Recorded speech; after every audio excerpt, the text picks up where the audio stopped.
créer une auto-évaluation, on va utiliser l'onglet Discipline du bulletin. Vous allez dans Configurer, Configuration du bulletin, Discipline. Ensuite, vous allez ici créer une nouvelle discipline, comme par exemple Comportement. Vous l'enregistrez et ici, vous allez pouvoir en dessous l'activer pour vos classes. Moi, je vais l'activer ici pour la P5. Ensuite, je vais pouvoir ajouter des petites phrases pour que l'enfant puisse s'auto-évaluer, mais aussi pour que l'enseignant puisse évaluer.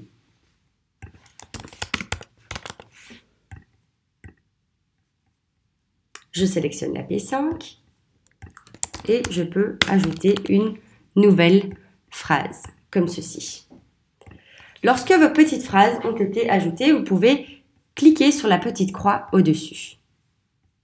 Maintenant que cela est fait, vous allez pouvoir choisir des icônes pour que l'enfant puisse s'auto-évaluer, mais aussi pour que l'enseignant puisse évaluer. Pour cela, vous allez dans Configurer, Configuration générale, et vous allez dans Bibliothèque d'icônes pour ajouter des icônes pour l'auto-évaluation de l'enfant, mais aussi pour l'évaluation de l'enseignant. Vous allez dans Icône Questi et là, vous pouvez choisir parmi toutes ces icônes, des icônes pour l'évaluation de l'enfant et des icônes pour l'évaluation de l'enseignant. Vous les sélectionnez et lorsque vous avez fait votre choix, vous devez aussi sélectionner ici la double flèche pour faire la comparaison entre l'évaluation de l'enfant et l'évaluation de l'enseignant. Donc, n'oubliez pas de la choisir. Ensuite, lorsque les icônes sont sélectionnées, vous allez pouvoir créer un nouveau format d'évaluation.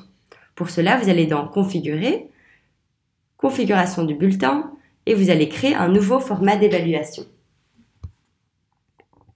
Comme ceci, on va créer le format d'évaluation qui s'appelle Auto-évaluation. Vous allez cliquer sur Nouveau et dans le nom, vous allez mettre Auto-évaluation. Vous mettez ici la même chose.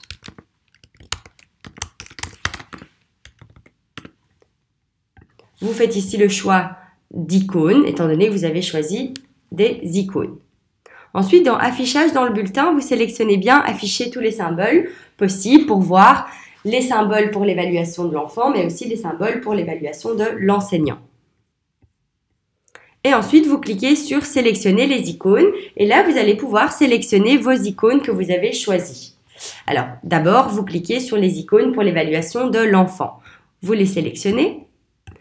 Et ensuite, dans l'ordre, vous sélectionnez aussi la double flèche, comme je vous ai dit, pour faire la contrepartie entre l'évaluation de l'enfant et l'évaluation de l'enseignant.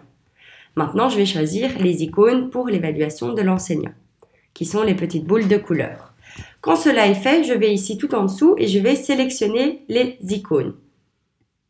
Je vois ici que mes icônes ont été ajoutées et je vais cliquer sur Enregistrer pour voir ici dans mes formats d'évaluation mon nouveau format d'évaluation qui s'affiche tout au-dessus.